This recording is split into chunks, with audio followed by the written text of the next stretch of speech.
So we've talked a lot about floater frames and how to make them work and what they're used for.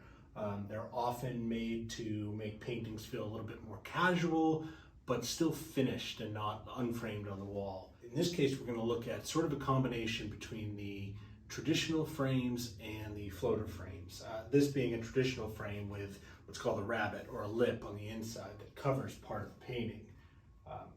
In this case, I chose gold for this painting that I'm framing because it has a nice blue sky to it, and I always think gold is a good complement to blue, and particularly landscapes or seascapes, gold is pretty intuitive. So that's how it would look. I think this is a good color. I like that a lot.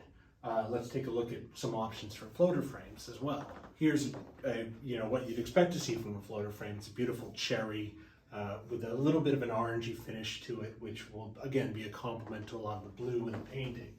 Completely different look, spaced off a little bit, much more casual, less formal, and that looks great. That would go really well with this painting. It changes the dynamic of the painting a little bit, makes it feel a little less serious, maybe a little less important, but still has a really nice look to it. Here's a very traditional antique Dutch profile in cherry, made into a custom floater frame.